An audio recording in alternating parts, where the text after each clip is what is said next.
country was placed under the hard lockdown.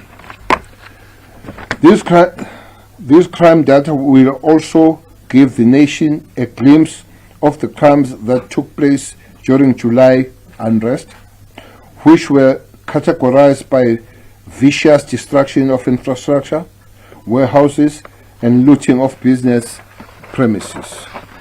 This unrest also claimed the lives of 342 people in Gauteng and in KwaZulu-Natal provinces in particular.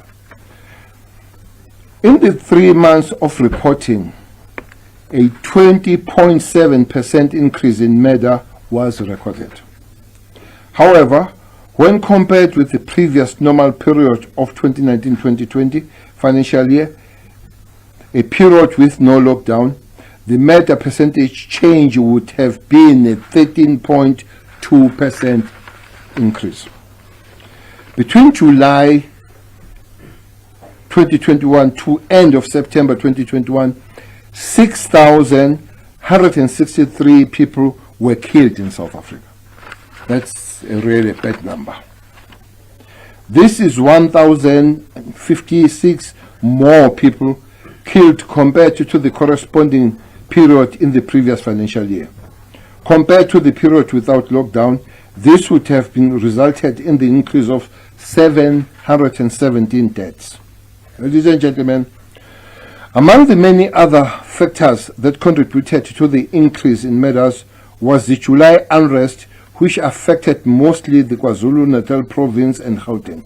This is evidenced by KwaZulu-Natal province recording 44.4% increase in its murder case in the period of July to September this year. 44.4% increase. That gave us 1,744 people were killed during this time in that province, an increase of 536 more lives lost compared to the same comparative period. 229 more people were murdered in Gauteng province between July and September 2021. While it is clear that July unrest contributed to the murder figures before us, we must concede that other provinces such as Free State, Limpopo, Mpumalanga, Northern Cape, and the Northwest recorded double digits increase in murder cases during this reporting period. However, a glimpse of hope is shining through from the Western Cape province. It is the only province to record a decrease in its murder during this period. Out of the top 20 murder stations, the Harare, Khayelitsha, Nyanga police station in Western Cape recorded decrease in their murder figures. We remain encouraged by the decrease and attribute them to the resourcing of policing in Western Cape through more personnel and vehicles deployed and at the identified spots, especially in the Cape Town metropole. I repeat, the Western Cape receives the lion's share of policing resources and funding to bring about peace and stability. To date, SAPS has injected the most resources in that province and the province of KZN compared to all other provinces. We see that from the intervention in place in the Western Cape, they beginning to bear fruit, and we are seeing a pattern of stability emerging. In this instance, then stabilization resources would then be deployed to other hotspots provinces, including intra-provincial redistribution of resources in Western Cape. We are making a call to the province to work in conjunction with the SAPS in the utilization of resources they are plowing into the fight against crime.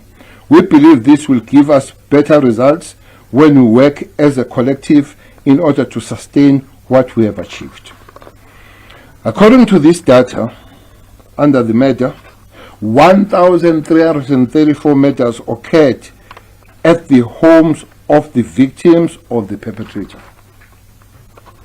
From the sample of 5,176 cases, it was determined that a total of 2,424 people were murdered in public places such as streets, open field, parking areas, and abandoned buildings.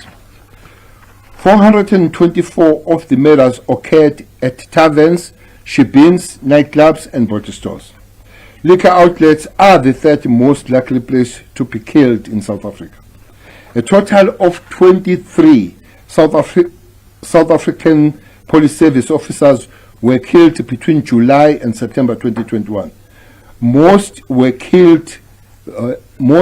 happens to be 6 of them, were killed in KwaZulu-Natal province, followed by Gauteng and Western Cape, each recorded 4. Overall conduct crimes increased by 1% if a comparison is made to a normal period prior to the country being placed under lockdown. This would have been resulted in a decrease of 10.7% under normal circumstances compared to the same period. The top 4 causative factors of murders in South Africa are arguments, acts of mob justice stroke vigilantism, robberies, and gang-related matters. Rape, again, bad news and bad figure.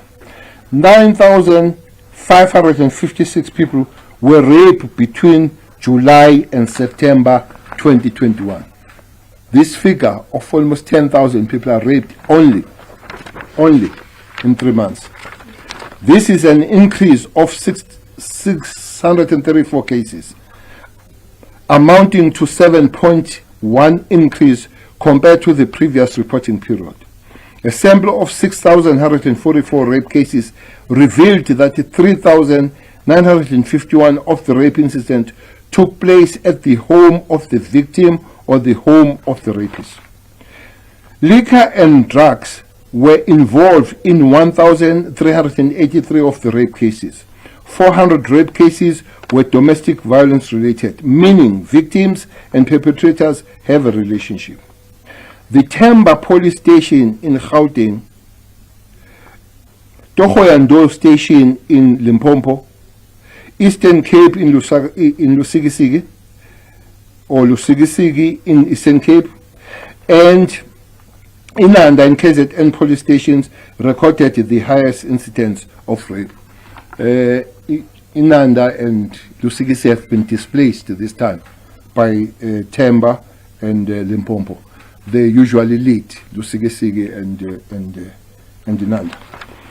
With almost 10,000 people being brutalized and sexually violated in just 3 months in South Africa, is a disgrace and deeply disturbing.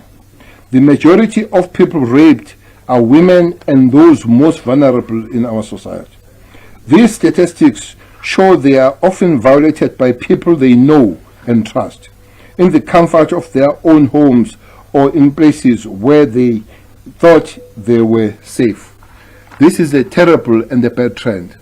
When people they think they are safe there, when they think they are with the people that are supposed to protect them, and they are violated by the same people at the same place. It is encouraging that victims and survivors of rape and other sexual assault will at all times have access to the evidence collection kit, also known as rape kit, at their nearest police station. We've managed to keep police stations stocked on this one. In our continued efforts as SAPS to avoid secondary victimization at police station, the rolling out of GBV desk is on course. The GBV desk are manned by police officers specifically trained to provide victim-centered assistance to victims of GBV. To date, 134 such desks are in operation, and the goal is to have GBV desks in all police stations countrywide. Majority of our police stations now have victim-friendly facilities. On the same score, the Police Ministry and the SAPS management are rolling out the turnaround strategy that is making inroads in tackling the DNA backlog. Experience at SAPS Forensic Science Laboratories. We are confident that we will in the near future be able to take the nation into confidence and announce progress made on the DNA backlog. Regarding sexual offences, a 4.7% increase is recorded when compared to the previous reporting period. This figure is revised to a decrease of 12.9% if compared to the previous normal period of 2019-2020 financial year. We have some farm attacks. 15 murders occurred on farms and small holdings between the months of July and September 2021. This is 2 more murders compared to the previous reporting period. Property-related crimes. While all property-related crimes decreased by 6.2%, police continued to clamp down on stock theft, which recorded a decrease of 9.2%. If comparison was to be made, the normal period of 2019-2020, this would have resulted in 15.4% decrease in stock theft cases. Stock theft decreased by 9.2% with decline cases in 7 of the country's 9 provinces. The highest volume decrease was recorded in the Northern Cape with 119 less incidents. Burglary at non-residential premises recorded double-digit increase of 18.2%. This increase comes as the country enjoy fewer lockdown restrictions and going back to the normal economic activity. Ladies and gentlemen, the SAPS crime data is again demonstrating that South Africa is a very violent country. This is evidenced by double-digit percentage increase in all assault categories. 72,762 cases of common assault and assault GBH were opened with the police in the 3 months of reporting. Over 13,000 of assault cases were domestic violence related, meaning the victims and perpetrator have a relationship. Alcohol and drugs were involved in 3,695 of the assault GBH cases. The top 3 areas of occurrence of these assaults are at the home of the victim or perpetrator, public places, and liquor outlets. Argument remains the top motive for assault cases. Over 13,000 of the assault cases were reported for this reason, followed by the retaliation or revenge. Trio crimes. Regarding the country's most feared crimes, which includes robbery and the residential and non-residential robberies, recorded a decrease of 6.7% and 1.4% respectively. That is residential and non-residential, reported this decrease. Aggravated robberies such as carjacking increased by 3.5% compared to the previous corresponding period. This figure would have increased by 1.9% if compared to the same period in 2019-2020. The Harare and Nyanga stations in Western Cape and the Tembisa station in Gauteng recorded the highest incidence of car hijacking. There were 388 less residential robberies in the month of July to September compared to the corresponding period in the previous financial year. The Mpumalanga and Free State provinces are the only provinces to record percentage increases in residential robberies. CIT is known as a cash ice. Police are starting to make much needed gains in responding to brazen gangs targeting cash vans. 12 less cash in transit tests were committed between July and September this year. A double-digit percentage decrease of 18.8% in CIT is welcomed and is largely owed to heightened police visibility and the interception of would-be gangs through the intelligence gathering. However, 52 such attacks in 3 months is unacceptably high and police must respond firmly. That is why the call will be made to the management led by the National Commissioner that police must continue dealing with these cases. All conduct-related crimes such as arson and malicious damage to property recorded increase. There were 298 more cases of arson reported between July to September 2021. This is a 30.2% increase compared to the same time last year. There were 28,988 cases of conduct-related crime reported the police during this reporting period. This is 1,997 more such cases compared to the previous reporting period.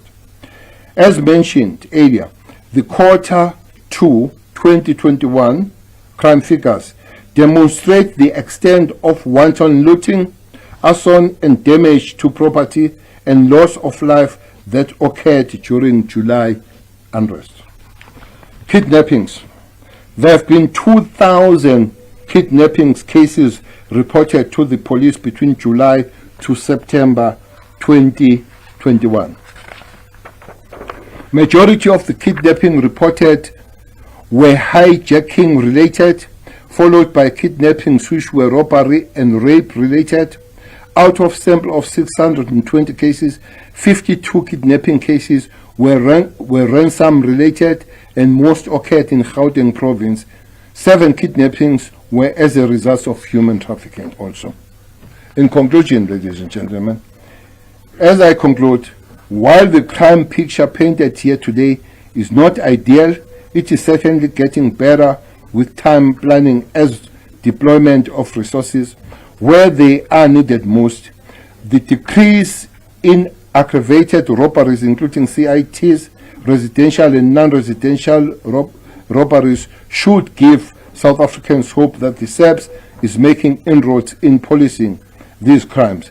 Certainly, more can and must and will be done to ensure that South Africans are safe and feel safe.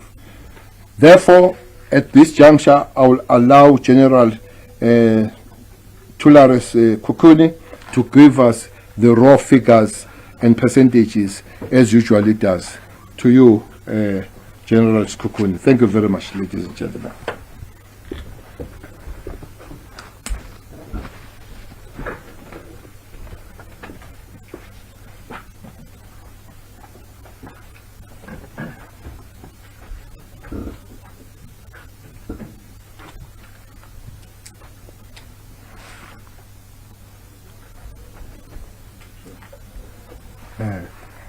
Thank you, Minister, National Commissioner, the public at large, colleagues.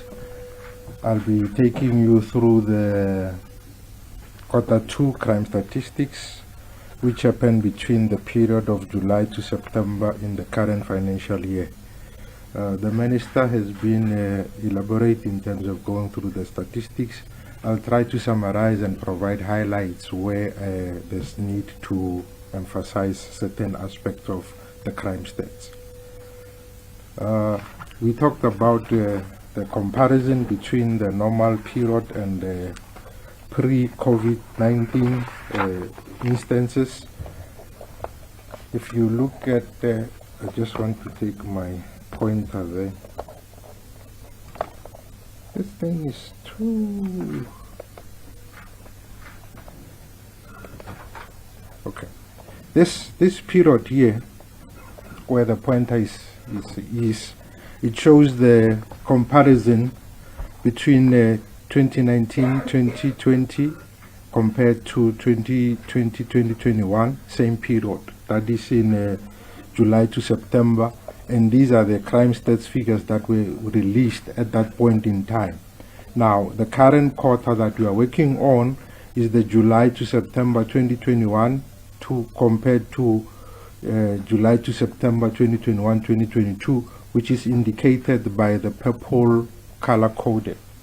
Then at the far end, we had a comparison of 2019-2021.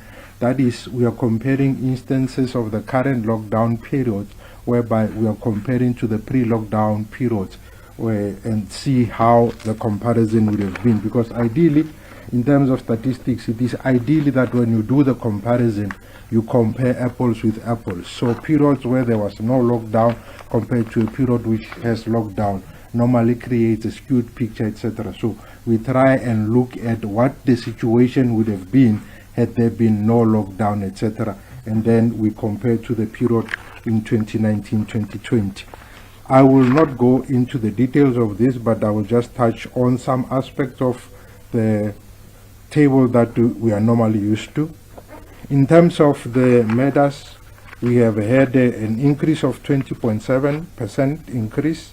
Sexual offenses, an increase of 4.7. Attempted murder, an increase of 4.4. Assault GBH, an increase of 2.1. Common assault, an increase of 0.8.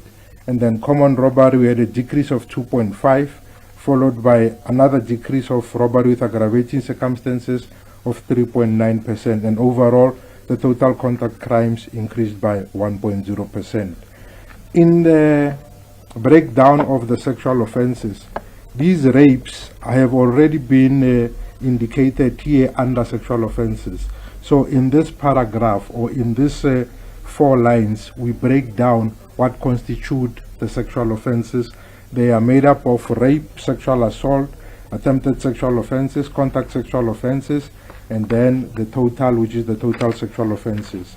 So if one looks at that breakdown, the only crime that has increased within that category is the rape, which has increased by 7.1%. Then the breakdown of the robberies with aggravating circumstances, whereby we have 6 crimes that make up that category, which is carjacking, robbery at residential premises, non-residential, cash in transit, bank robbery, and truck hijacking. Then again, similar to the total sexual offenses, the only crime that has increased within that category was the carjacking, which increased by 3.5%, or 170 cases more. Then we also do what is called a per capita comparison, whereby we take the total population of the country, break them into equal portions of per 100,000, and look at what is called the rates. This is normally calculated only for crimes whereby the victim is a person. We used the mid-year population estimates obtained from Status A using the 2017 series mid-August as the comparison period. Then when we do that, our murders came to 10.2, meaning out of a total population of 100,000, the probability of a person being killed out of the 100,000 is a 10.2. Then for rape, the rape per 100,000 is 15.8, attempted murder 8.5, assault GBH 559.0 per 100,000, then common assault 61.5 per 100,000, then common robbery 15.9 per 100,000. Then concluding, we had the 2 crimes which make up what is called contact-related crimes, which are made up of arson and malicious damage to property. That category has increased by 7.45%, and mostly it was attributable to the unrest that happened in the month of July, affecting mostly the provinces of Gauteng and KZN. Then property-related crimes, it is made up of 5 crimes, which is burglary at non-res and burglary at res, theft of motor vehicle and theft out of motor vehicle, and stock theft. Now, out of all those 5 crimes that I've just mentioned that make up property-related crimes, the only one that has increased in there is burglary at non-residential premises, which increased by 2,895 counts and percentage change of 18.2. The others, burglary at residential premises, decreased by 3,355. Theft of motor vehicle and motorcycle decreased by 1,425. Theft out of or from motor vehicle decreased by 3,379. Then stock theft decreased by 676, and the overall category of property-related crimes decreased by 5,940, resulting in a percentage decrease of 6.2. Then in the other serious crimes, the only crime that has decreased there was shoplifting, and then those that are detected as a result of police action, we have the ideal situation is to have these crimes being on the increase, because they are a proxy of a proactive and visible and intelligence-driven operation. We had the one that is increased there. It's a drug-related crime, and overall total crime detected as a result of police action increased by 1.5%. Now, on this table, this is what the Minister alluded to in his opening remarks, that we are comparing two periods whereby at the current quarter we were at level 4, then we moved to level 3 in the month of August, then in September we moved to the level 2. This is compared to the previous year's July, where we were at level 3 from the 1st of July to the 17th. Then in August we were at level 2, that is in the previous financial year, from the 18th of August to the 20th of September. And then in September we were at level 1 lockdown. So you can see here that we are comparing different lockdown levels, and also in terms of the crime picture that emerges, you will see that different lockdown levels also has an impact in terms of the crime that are recorded. For instance, if you're comparing level 3 and level 4, you'll find that in most cases the level 4 lockdown will result in lesser crimes than level 3 lockdown, solely based on the curfew periods and the restrictions that are included within that particular period. So it comes as no surprise then when we have recorded a decrease of 2,066 in the month of July. However, in August, whereby we were now at level 3 and 2, we had an increase of 5,109, and again in September, when we're comparing level 1 and 2, we had another decrease of 4,801. The provincial breakdown, I believe as I'm talking there, the provincial breakdown is evident there at the bottom, and then there's no need for me to repeat what is already reflected there. Then the 17 community reported crimes, the Minister has touched on this. What I would just add on that is that 10 of the stations that are in the top 30 are in the province of Gauteng, 8 are in KZN, and again another 8 in the province of the Western Cape.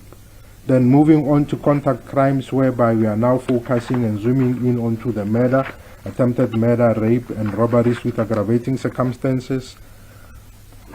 The broad contact crimes increased by 1.0%. That is an increase of 1,324, and the two provinces that have recorded decreases for the contact crimes was the province of Mpumalanga and the Western Cape, both with 5, and the other one with 1,562. And for the month of July, we had a decrease of 2,140. August, we had an increase of 6,020, and then in September, another reduction of 2,556. Then the top 30 contact crime stations, they are led there at the top by Nyanga, followed by Johannesburg Central, and then Temba at number 3. What is worth mentioning in this top 30 contact crime station is that they are made up only of 3 provinces. That is the province of Gauteng, which has 15 stations in there. Western Cape had 8 stations in there, and KZN had 7 stations in there.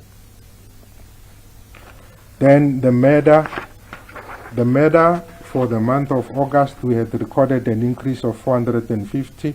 In July 450, in August 385, in September 221, and the only province that recorded a decrease in the murder was the Western Cape. The country as a whole recorded an increase of 1,056 murders more when compared to the previous period. Then in terms of the top 30 murder stations, the province that had the highest number of stations in the top 30 murder stations was the province of KwaZulu-Natal, which had 12, Western Cape had 8, and then Gauteng province had 6. Causative factors, again from a sample of different samples of 5,176 for murder, attempted murder, a sample of 4,784, assault GBH from a sample of 25,118. What is worth noting here is that ideally we aspire to do a complete enumeration of all the murder cases, assault GBH, and attempted murder cases. However, because we are working on a live system, in some instances it becomes impractical to have access to the dockets because some are still being investigated. So we wouldn't want to compromise service delivery at the expense of being statistically 100% accurate. But that being said, the samples that have been drawn are equally representative and almost close to a complete enumeration as possible.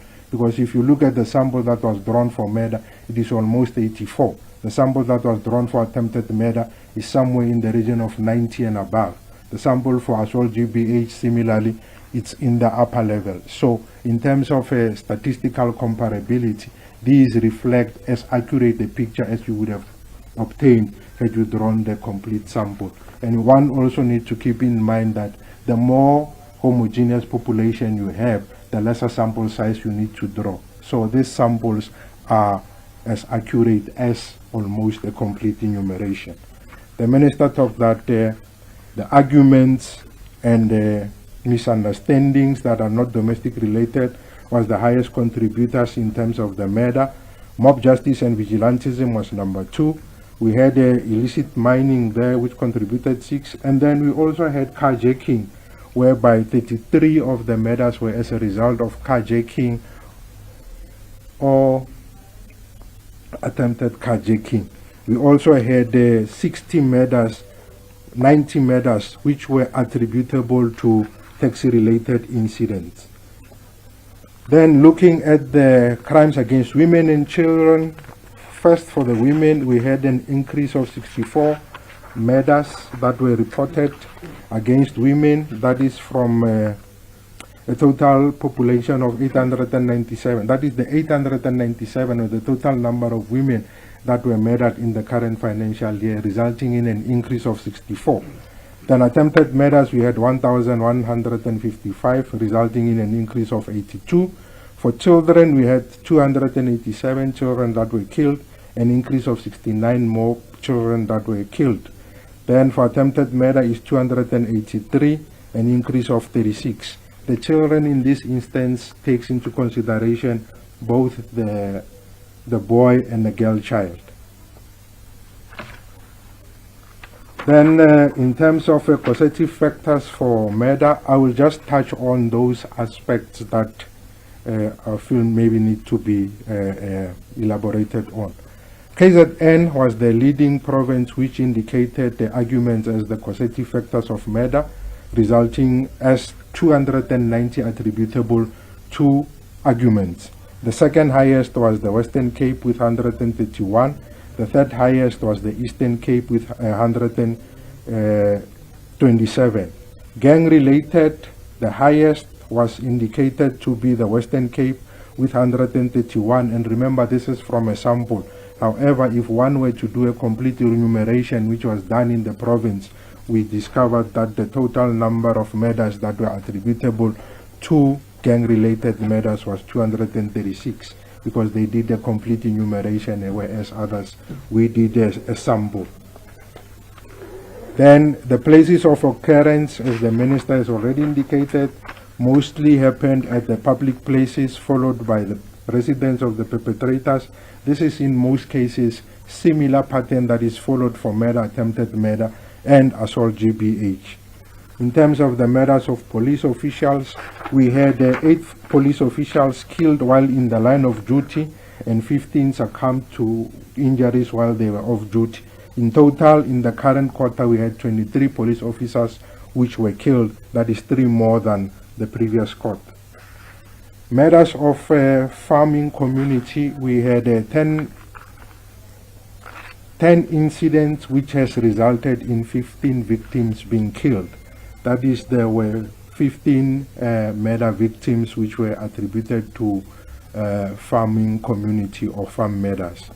Then victims of farmers who are farm dwellers and workers who were attacked by farmers and farm management. We had 2 cases of assault GBH, 1 each in Gauteng and Limpopo. We had attempted murder in Limpopo, and we had another assault in the Free State. In total, we had 4 incidents or crimes that were committed by farmers against farm dwellers or people who are living on the farms. Then in terms of the use and abuse of alcohol in the commission of crimes, this is instances whereby it has been confirmed that the victim or the perpetrator had consumed alcohol either prior or during the commission of the crime. We had 290 such cases of murder whereby it was confirmed that either the victim or the perpetrator had used alcohol. And then 34 of the murders, it was indicated that there was the use of drugs. In rapes, 1,383 rapes were confirmed that alcohol was involved, and 154 rapes were confirmed that drugs were involved. And then assault GBH, we had 3,589 assault GBH attributable to the use and abuse of alcohol, and 106 to the use of drugs.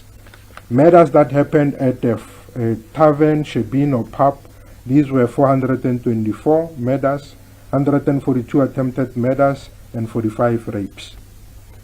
Then we had across all the months for attempted murder, July, August, and September, all the attempted murders had increased.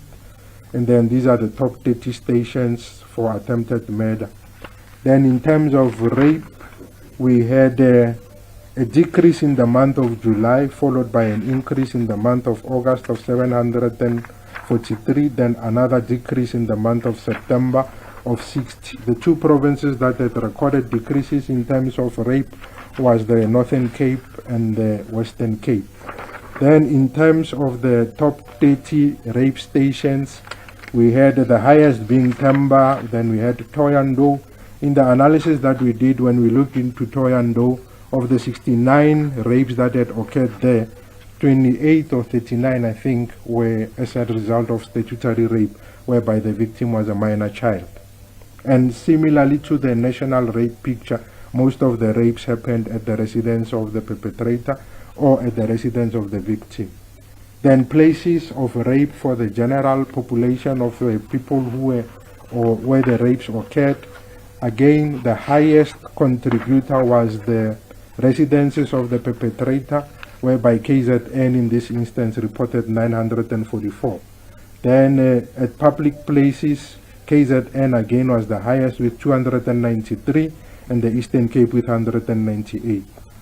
Then looking at the domestic violence, we had, these are instances whereby either the victim or the perpetrator had some kind of a domestic relationship, be it ex-boyfriend, ex-girlfriend, ex-husband, ex-whatever, and uncles, etc. That is, there is a domestic relationship between the victim and the perpetrator.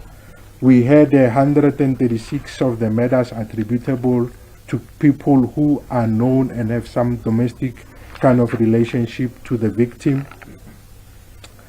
The female population there was 76 and the male was 60. Attempted murders, we had 107 where there was a relationship. 70 of the victims were female and 37 were male. Then common assault, we had 9,454, whereby 7,715 victims were female and 1,739 were male. Then that, I believe, summarizes what we call the contact crimes, whereby the specific victim is a person. Then we go to the robberies with aggravating circumstances and we look at carjacking. We had a decrease of carjacking in the month of July of 81. Then in August we had an increase of 70. Then in September we had an increase of 181. In total for the whole country, we had an increase of 170 carjacking. That is, we have recorded 4,973, and the increase there is 170 when compared to the previous period. This resulted in a 3.5% increase. Then the top 30 stations for carjacking, what can one mention there is that 20 of these top 30 stations in carjacking are those stations in the province of Gauteng. Robbery at residential premises, we had a decrease across all the months, July, August and September. And these are the top 30 stations, robbery at residential premises. And then in terms of robberies at non-residential premises, again, we had decreases across the months of July, August and September.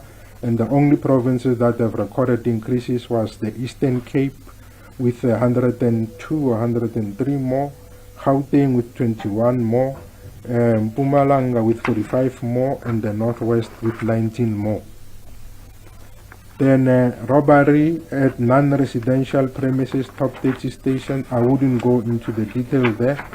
I'd rather move to robbery of cash in transit, whereby we had the province of the Eastern Cape, Free State, Limpopo, Northwest, having recorded increases of 7, 2, and 2 and 1 respectively. Gauteng, KwaZulu-Natal, Mpumalanga, and the Western Cape recorded decreases, and overall we had a decrease of 12 cash in transit in the current period. Then in kidnappings, we included the kidnappings in the short summarized version of the presentation, but throughout the years it has always been included in the larger version, which will then be uploaded onto the SAPS website.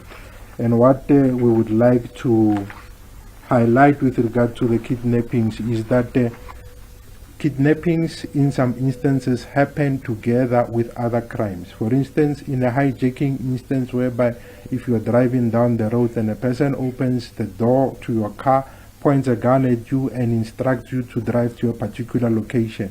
In terms of the law, that is a kidnapping because that person has denied you the freedom of movement.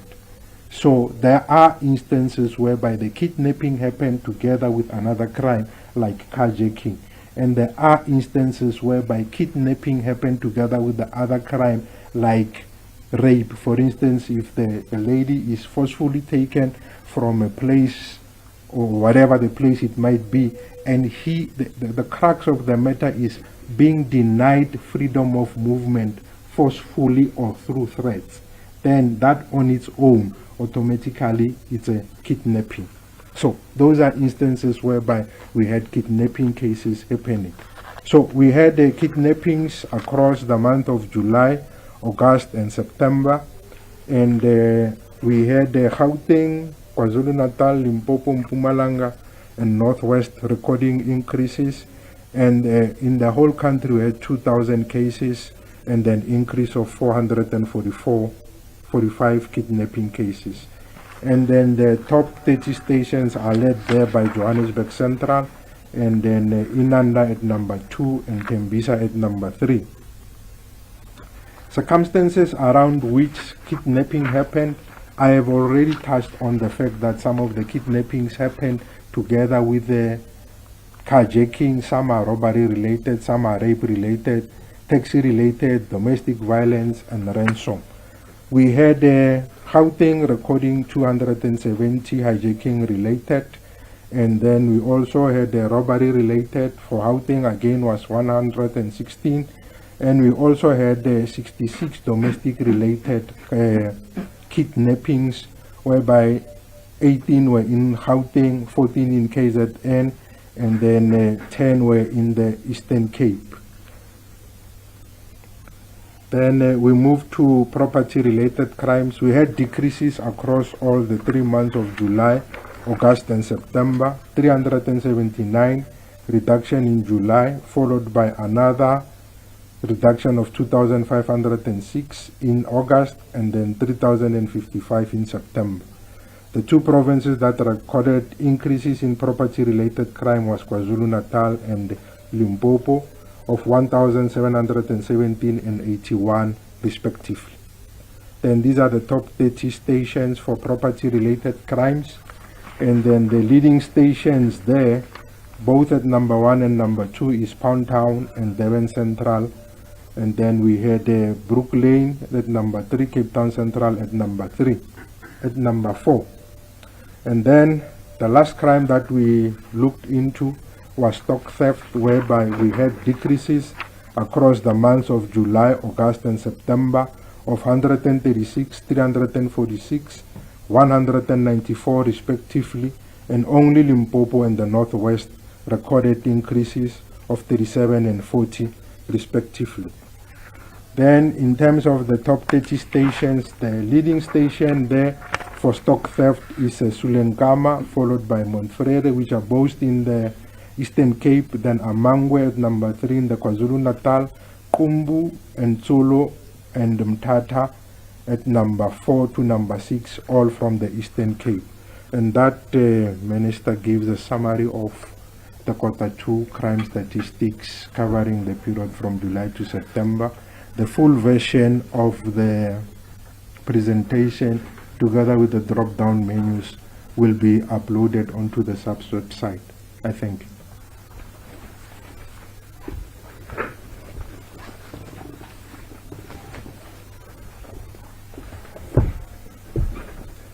Thank you very much, General, for that presentation. And thank you very much, Minister, as well, for the opening remarks. With that, colleagues in the media, let's open it up for some Q&A. I know that there are media houses that are in-house and also some people that are joining us virtually. I do believe that we will also have some questions via WhatsApp. Is that correct, Ignatius? All right, let's just start maybe here in Pretoria with a show of hands. You know the drill. Please introduce yourselves, as well as the media house that you represent, and then of course who you're directing your question to. I'll start with you, ENCA, Newsroom Africa, and SABC, in that order. Thank you so much. It's Golden Whittle from ENCA. Minister, you said that you and Deputy Commissioner, you've attributed the rise in murders to the unrest, particularly in Gauteng and KwaZulu-Natal. You've recorded double-digit increases, though, in the other provinces except the Western Cape. What do you believe is behind the rise in the number of murders in those provinces that weren't affected by the unrest? And with regards to the increase in the number of rape cases, do you have any idea what's behind this and what you want to come to a concern that it's going in that direction? All right. Yes, Newsroom Africa. Good morning, sorry, from Newsroom Africa to Minister and Commissioner. On the issue of the property crimes and perhaps even hijacking, would you say that post this period, is there going to be a particular focus on police visibility? Was it due to a lack of police visibility that you attribute those particular crimes, particularly, you know, the housebreaking, perhaps even hijacking, those kind of contact crimes? All right, Stimo. Thanks, Ranzu. Professor Stimo, SABC News. Minister and Commissioner, I'd like to find out the data that you gather from the crime stats. Is it not able to be used to curb certain crimes? Like I heard it being mentioned that the trends that actually lead to assault, that lead to murder and assault GBH are all the same. These incidents happen after alcohol consumption, or they are led by arguments, or they happen at taverns. So is it this data that is being gathered on a yearly basis being able to be used in order to curb the crimes themselves? And also, in the previous quarter, is it possible to get a comparison between the last quarter and the previous quarter in terms of rape and murder? Thank you. On that last question, Stimo, those figures are available. We did release the last quarter 3 months ago, so you're more than welcome to go to our website and you can get that. Yes, I was hoping just to get a comparison in terms of, you know, they were comparing the same period last year, and we didn't sort of get the comparison in terms of rape and murder, in terms of the previous quarter and this quarter. Has it increased or has it decreased? I'd like to get the analysis. Okay, then maybe the crime register will give you some more clarity on that. Minister, would you take the first batch of questions? Thank you. I really take very few. The general will say to the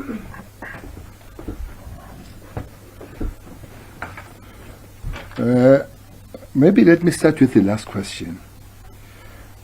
Of the stats, the stats are there for several things, but mention two is for the community just to understand what's going on and be part of solutions. It's true that statistics must be used to reduce crime situation. Indeed, it is so. We believe that if we're not there and utilize, situation could be worse. But also, it helps to find the indicators of crime, and crime cannot be dealt by policing only and the law enforcement agencies only. You raise the issue of crime and shipments. Without fail, including last week, Commissioner, where we were in Limpopo, without fail, when you go and you look the profiles of the communities, without fail, all of them, you find that schools together, clinics together, spaza shops together, churches, they are less than the shipments. All the communities, African communities that we have attended, let me make that point, African communities. Whether you go to the Aboa Home, whether you go to Mlazi, whether you go to Orange Farm, whether you go to Kailisha, the biggest presence would be on shipins and taverns and bottle stores. And you have seen the relationship of alcohol and crime, especially murder and rape. Therefore, other departments and other levels of government, like your local government, like your people responsible for issuing liquor licenses, like boards and all, must come on the part here. They must be part of resolving the problem by reducing. No doubt that alcohol increases and generates more crime. So it will help on doing those things. But the other one, we have raised this thing time and again with other sister departments. One thing that we have raised time and again as the police is what you call environmental design. When you go to the place where there is no electricity, I join police really a lot on the operations. There is no light. You go there.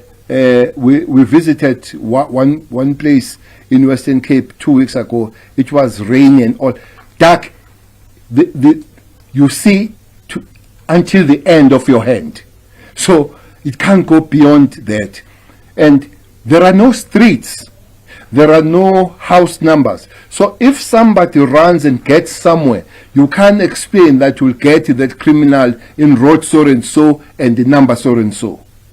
Those are the things that contribute a lot. But also, people will get out at night in some other, going to toilet, and they would be raped in the middle of the night, early hours and all. So environmental design, the proper infrastructure, housing, house numbers, streets, will contribute a lot in the reduction of crime. So those are the calls that we make. You know that a lot of crime happens at school and all that. So relationship will have to work on that. So these crime stats are raised with other sister departments. Can you do this? Can you do that?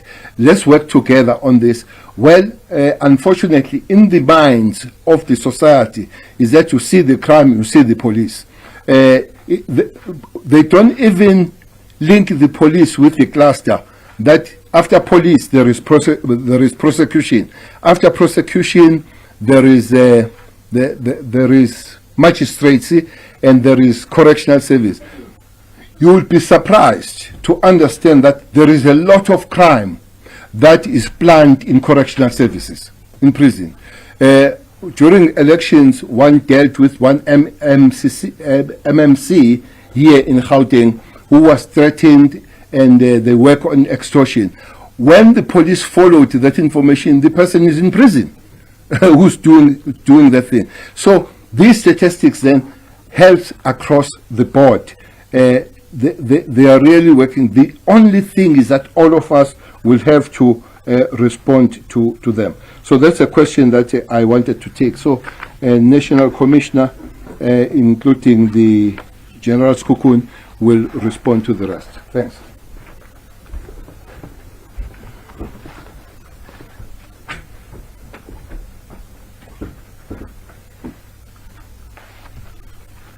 Thank you very much, Minister, for the opportunity. Let me also thank the media as well for the constructive questions. The one question the Minister has already related to, what I can just add there is the moral fiber, which is continuously deteriorating. And this has gone to an extent where some of the human and spiritual values got injured. And remember, that's not the responsibility of the police to repair them. But from an interventional perspective, we then introduce the moral fiber investment strategy and as well as the spiritual crime prevention concept. Then the focus on visibility. I think the response to this question is yes, and we're at a period of heightened visibility. Firstly, you have seen us launching the Country in Blue concept recently in KZN. And we are also continuously working on the increase or the enhanced recruitment of the Community in Blue concept under the community policing strategy. We are also mobilizing the youth through youth crime prevention across the country. Within the reservist concept, we have decided to increase the force multipliers, and that's where we also introduce the tourism reserve police service and as well as the Royal Reserve. We are also enhancing partnership with security companies, with banks, which is the private sector side of things. And our intention is to be everywhere. While we are also looking at COVID-19 restrictions, as the country is opening, we're also trying to reintroduce recruitment and training of the police so that we can work on the police numbers. So, and to complement the physical resources that we have, we've also introduced the Safer City, in which we're running it in the 10 pilot cities, where we revert to technology to enhance visibility. To a certain extent, we are also starting other pilots on drone policing. I think on the question of using the data for planning, I think the statistician will elaborate on this question, but I wanted to say, yes, these statistics are operational statistics, and they are there for planning and to change the approaches. Each and every time they are released, there's a response action plan to the crime statistics, where we will either be responding to certain hotspots, or we will be responding to certain crime or specific modus operandi in order to sustain areas where we're doing well, or change strategies where there's new crime trends developing. Thank you.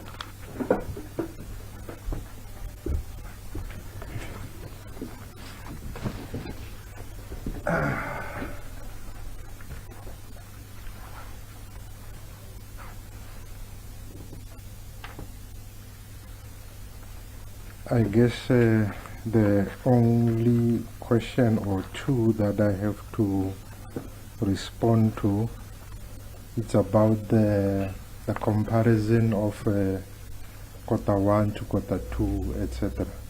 Well, it can be done because normally in statistical terms you have what is called a reference period, whereby you would want to assess the current reference period to the previous financial year's reference period, which is the approach that we have undertaken.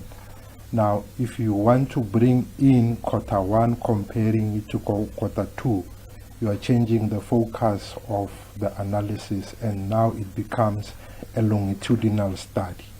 So if we want us to do that, we can do that separately. But the idea here is to compare how are we doing in the current quarter compared to the previous quarter. And mind you, we are also grappling with the issue of how are we going to work around the annual crime stats, whereby in the annual crime stats you have a comparison, a longitudinal comparison, which will give you also the trend that you want to see from one quarter to the next quarter.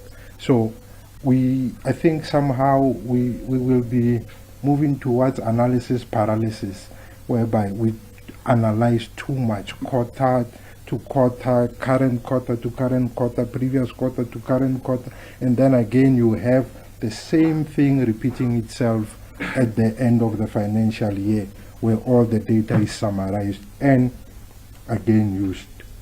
So we can do that, but then it means that we have 2 reference periods for the stats, which is quarter to quarter and then 6 months, because once you do that, now you move from quarter to quarter comparison.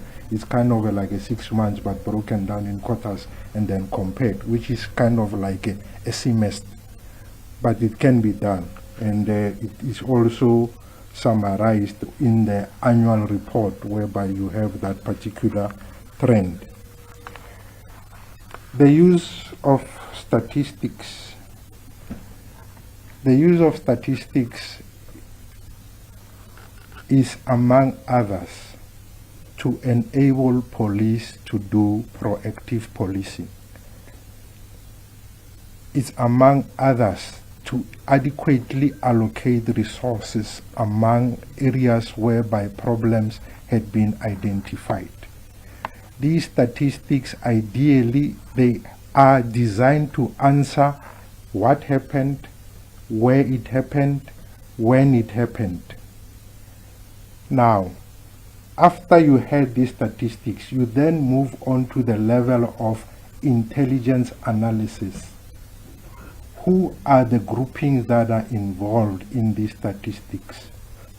How do they infiltrate and plan their missions? Then you move on to the level whereby you analyze the modus operandi in terms of how the people carry out their modus operandi. So this here gives you a broad overview, but the details will be contained in intelligence analysis, whereby they will identify threats, they will identify targets, they will identify the people who are the driving force behind certain crime phenomena. So these statistics are also used in a proactive manner. Thank you.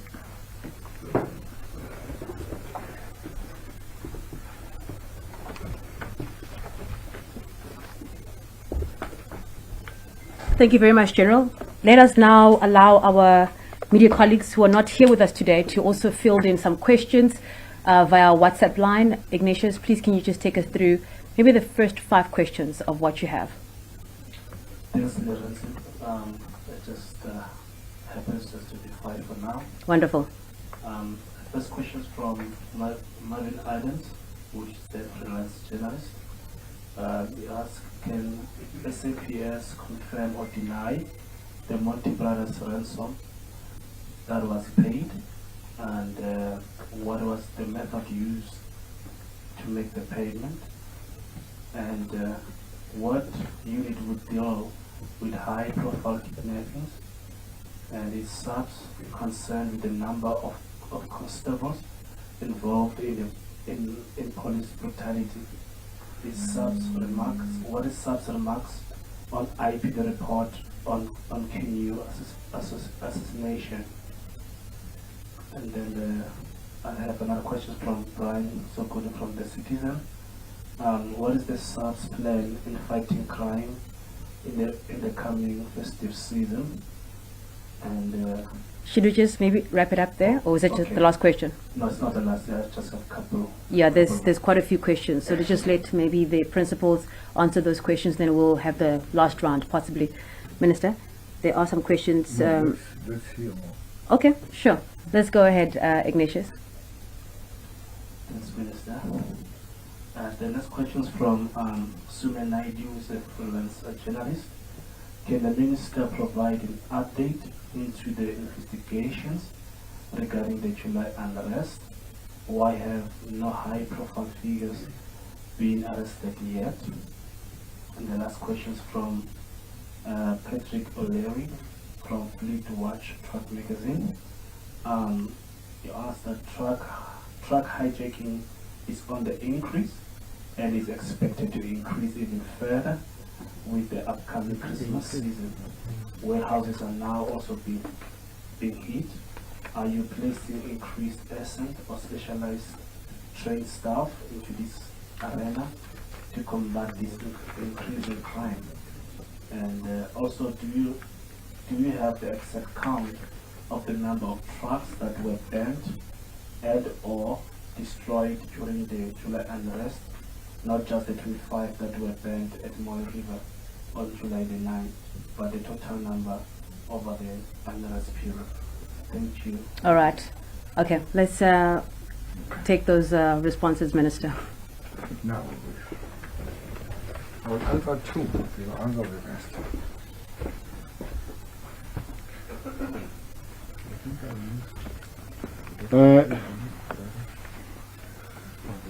Skukun, I thought you said the truck jack is one down or one up? One down. Is one down. Now, the increase, I don't know where it comes from. I don't know. Actually, we have arrested it, so we need to reverse it. It's one down already. So maybe the methods that he raises to be used are already in usage. So let's leave it. But it's not up, it's down. The IPID Kenya matter, I know that yesterday the IPID was to brief the family. That matter the IPID has done the briefing to the minister about it, and there's definitely many holes on it, and the minister have raised the issues about it, and we are looking at it. The team has agreed that the questions raised by ministry, as we briefed with the deputy minister and our legal teams, there are things to be done. We will take it so far as a work in progress, though I know that the report has been signed by the ED, but we have agreed that is a work in progress. There are many questions that are unanswered. So our first prize here is that there are people, and including two more people that have been added in the arrest of the matter of Lieutenant Colonel Kenya. With the bottom line to say whoever, no matter what level, no matter who that person is, would have been found to have caused or part of causation of the death of Lieutenant Kenya, there will have to be consequences on that one. But for that to happen, it will have to be a watertight and well understood and agreed upon presentation from the IPID. IPID continues as we speak on it. Maybe Commissioner will add. At whatever level, the brutality of the police is absolutely cannot be tolerated. When they, sometimes unprovoked, I just saw another video this morning where this police officer is clapping the lady, who looked not to be a problem or problematic about their activities or whatever they were doing. But I'm glad that that member has been identified from the police station of Tembisa in Gauteng, and the management is dealing with those. And we do make it very clear, starting from the national commissioner, provincial commissioners, and all that, that we cannot tolerate. We cannot tolerate the unprovoked, even provoked misbehavior of the members of the South African police, especially to the vulnerable people. Why would you clap a lady in public for whatever reason? You would do that.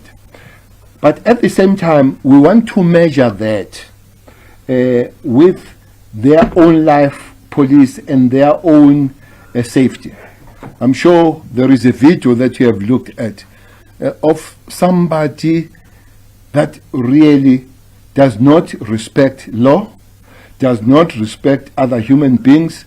He's supposed to go in the lodge and relax, sleep there and do nice things in the lodge. You pay your money, get drunk, get in bed, rather than come and insult and endanger the lives of the officer, uncalled for, including the staff of that lodge. So I've said this, we have said it time and again. We need to separate between policing ordinary citizens that have a right to protest, that have a right to raise issues, and we need to police them as such, protecting their constitutional right.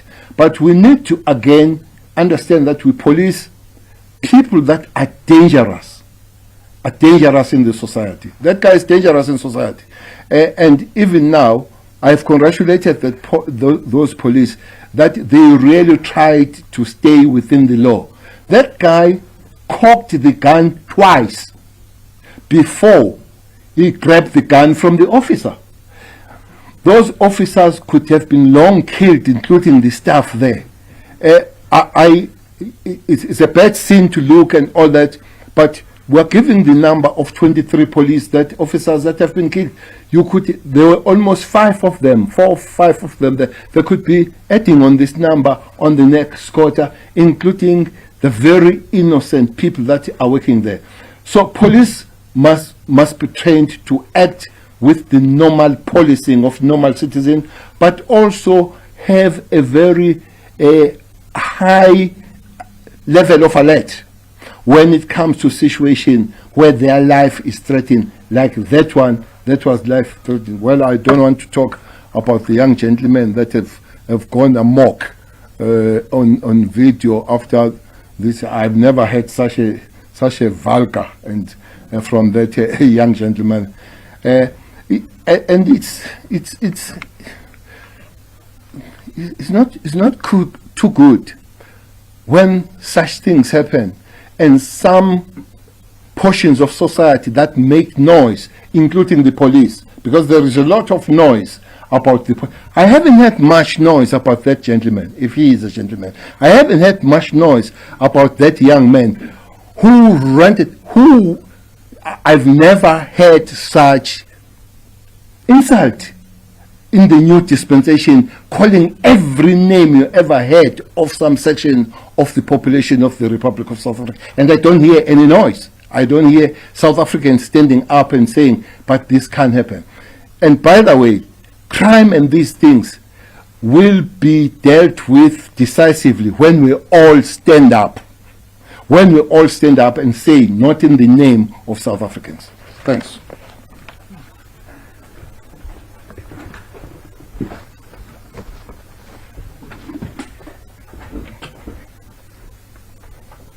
Thank you very much, Minister, for the opportunity, and thanks for the questions to the media. The one that I'm going to deal with is for the Moti brothers. It will just suffice for me to say that our investigation has not yet revealed that there has been payment made. The investigation is still on. And if by any chance you do have concrete evidence that they have paid, I would advise that you share that with General Njinga. She is here and we can process that.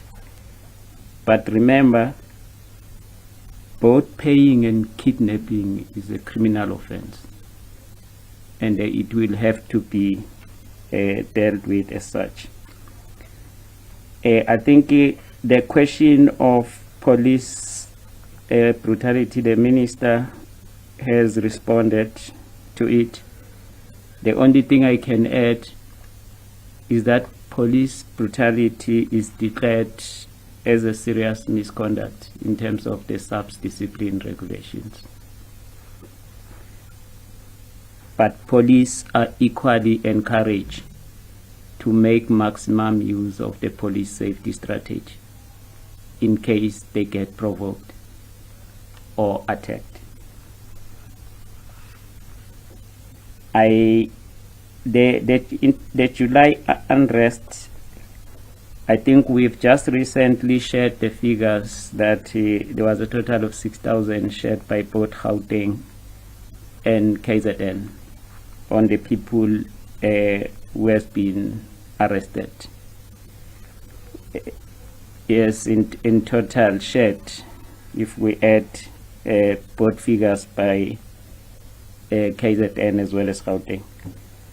There's obviously the well-known or the buzzword of the instigators.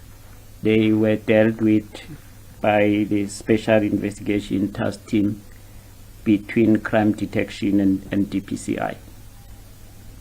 And they were also dealt with.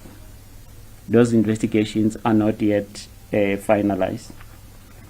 On the truck hijacking, the minister has also indicated, I think this crime has stabilized.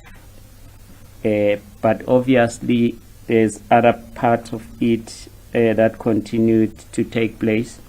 What is important is that whenever a crime takes place, we must, as the police, provide a response. The response which is there is that there is a special investigation task team which is investigating truck hijackings. Secondly, the highway patrols as well as all the other security forces that form part and parcel of the country in blue concept. They are occupying all the areas where the trucks are moving, all the routes, and as part and parcel of the festive season and beyond the festive season. Thank you very much.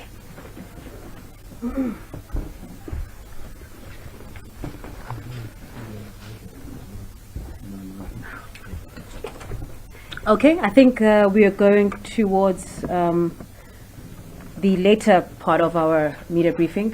Hopefully it will be the last round. Let me just check in Pretoria if there is a question, and then we'll also take the questions on WhatsApp. Let me start with you, Newsroom Africa, and then ENCA. From Newsroom Africa. Just with the issue of links to the truck hijackings and perhaps business robberies, in terms of the police plan, I know you can't give us your full plans, but the festive season is traditionally, we see a hike in hijackings, business robberies, house breakings, those kind of crimes. Are there plans in place to mitigate this, and what lessons were learned from the period in question here, perhaps specifically the uprisings in Gauteng and KZN in the July period where businesses were attacked, but there seemed to be no immediate response or reaction. Second to that, is your intelligence capacity as the SAPS, are you satisfied with it? Are you happy? All right. ENCA? Thank you. For Police Commissioner Kefla Sitole at the Human Rights Commission's inquiry into the July unrest. There's been testimony from the chairperson of the Durban Chamber of Commerce that claimed that the police commissioner in KwaZulu-Natal went missing during the unrest, and a number of senior officers, including generals, didn't answer their phones, went missing. That chairperson of that Chamber of Commerce also said, Minister, that she had called you and that you had told her that the army would be on the ground, but that only happened 2 or 3 days later. What do you think of this testimony and these claims? All right, Ignatius, can you just take us through the questions on WhatsApp, please? We've got nothing? All right, I take it then that's the last 2 questions, Minister Generals.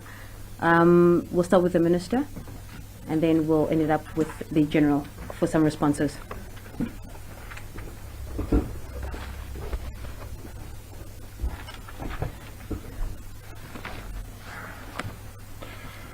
Well, unfortunately, don't have time to sit on TV and listen all of you talking. we don't. Sometimes you are here and you listen to us rather than listen. It would have been really good to listen people talking about the unrest. I had very small snippets of the Chamber of Commerce, I think lady from PMB, and I think one from Durban. I did not hear that portion that he spoke to me about the army. If the army took 3 days, it took a really short time. You in the world of news, you know that it takes a long time for the army to turn around to be there. It comes when the ministers, when the Minister of Police writes the Minister of Defense, they jointly write the letter to the President. Well, we understand that this one was under emergency and all that. And the President, no ways that the army will get out of the bases, President having not said so.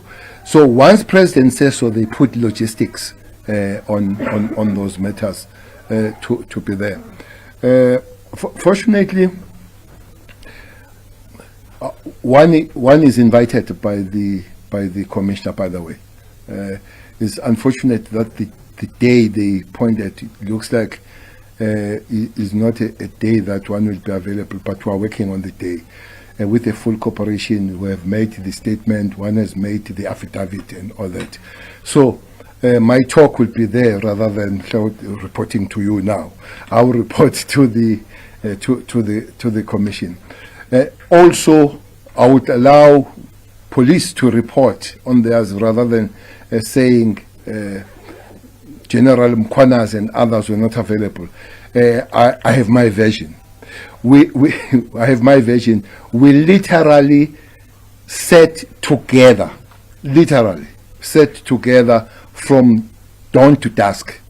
We would be in the operation room of municipality, or we'll be in the 17th floor of the South African Police Service headquarters in KZN, where we would be. But I would not stand here and say when they phoned, they found them and all that kind of stuff. But personally, there are many times that I phoned important South Africans and I could not find them in that particular time. I'm not going to speak on their behalf, they'll speak. But I know, with the exception of what Mkwanazi would have raised when he speaks, and I will raise when the time speaks. I'm definitely not his lawyer. I'm not speaking on his behalf. He's very competent to speak for himself. I'm sure he has been invited by the commission. It's a period that we all regret, that would not have really happened, could have been handled better. But let's get that opportunity to put those things on the table when we speak to the commission. Festive season. For some reason, as the South African police, we get our praises on January, mostly, to say you had a good festive season. Is where the kutus come around January, and those kutus, they end there. I don't know why. I wish they would stay permanently, those kutus with the police. Because, to start with, no police officer goes to leave in December, unless it would be the health issues or the real family matters and all. All police are called on come December. Commissioner can explain that. We are literally on the ground. We are literally on the ground. We have already launched our safe season. Provinces have. But besides that, starting 10th, 9th, going to we are all accused by our families that we don't respect Christmas and festive season, because we're on the ground on all provinces. Though if you would know, there is a crime shift come festive season. At the present moment, the inland provinces are busy, but come your 10, 15, the coastal provinces become the provinces where everybody moves and accommodated, and we work accordingly in terms of resources and all that, working on the safe festive season. I've really listened to South Africans saying festive season is one of the times that they enjoy in South Africa. The time that might be bad is towards the festive season, on your cash heist and all that. I heard one analyst, I think was Dr. Becker this morning, saying that the criminals, they also suffered from cash flow during the COVID-19. But I must say, police have done a pretty good job coming to that situation. I'm quite impressed about this big hit of the police before the criminals hit the target. We have been finding them in their rooms in big numbers, planning guns. What I've come to understand and agree is that they are really multinational, these criminals. They are multinational and both multinational and multi-international. So you find almost everybody. They have gone big groups now, 20, 25, 27, like the one we find at in Midrand, there were 27. And they exchanged fire with the police, and the police did very well, find guns and all that, find cars, top performing cars that are stolen and hijacked. So we for that, looks like the intelligence is beginning to be in the grip for those things to happen before they hit. So maybe the reduction we see in the cash heist is an outcome of that better usage and better coordination on the different agencies of the security. So even now, we'll commit and make our promises and commitment to say Christmas must be safe and festive season. We just want to call on the communities as they move to their holiday to make the preparation of safety of their houses themselves, report to the neighbors and all that kind of thing, and work on things that criminals will easily notice that you are not there. The piling of your post in your post box and all that. So these are tips that usually when you talk to communities, you give don't tell too many people that you're going to the holiday. When they ask you, when I'm holidaying, I'm holidaying in my house, and all those kind of stuff. So there are those tips that we deal with the communities. But we do want South Africans to enjoy Christmas. We do want South Africans to enjoy festive season and be safe all the time in festive season. South Africans work hard, so they must really play. As you all know that hard work without play makes John, if it is John, a dull boy. Thanks.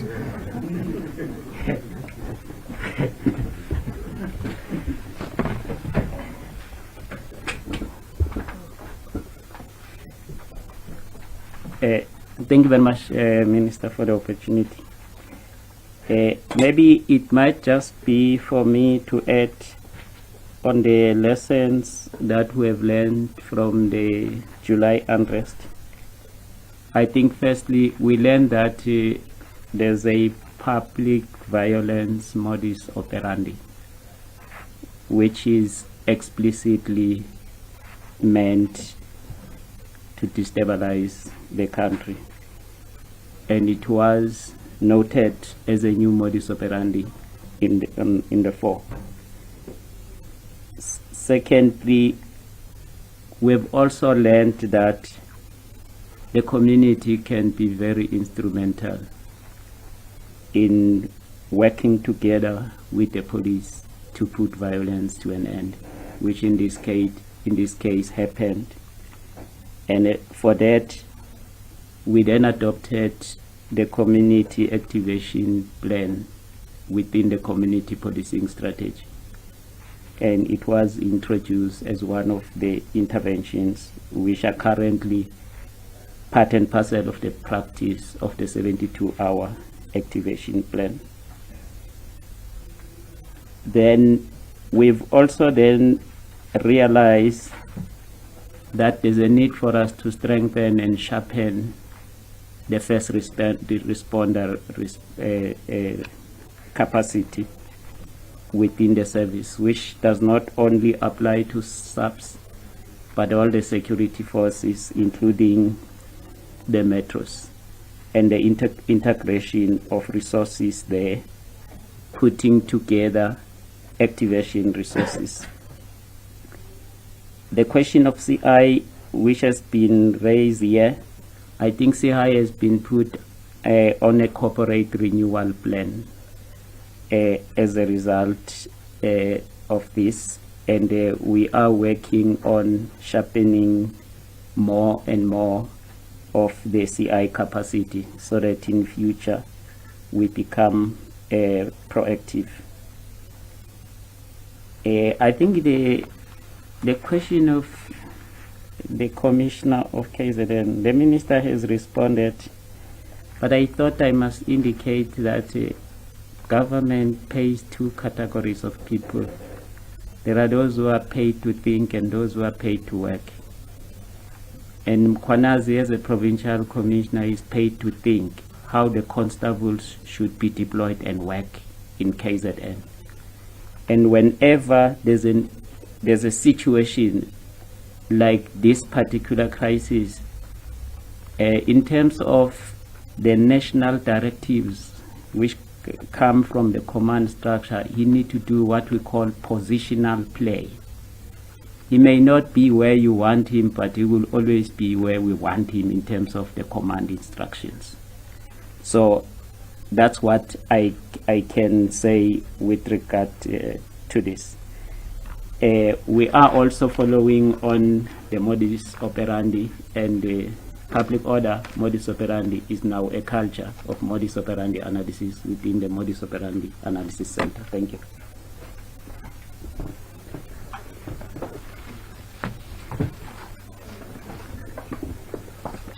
Thank you very much, General, for those responses. With that, we are going to bring this press conference to a close. I just do want to make a few acknowledgements regarding some of the questions that are on WhatsApp, especially coming from Patrick O'Reilly. That question is going to be answered by myself. You will get my numbers from the GCIS. And with that, thank you so much, ladies and gentlemen, for always attending our press conferences, and hope you have a fantastic weekend ahead. Thank you.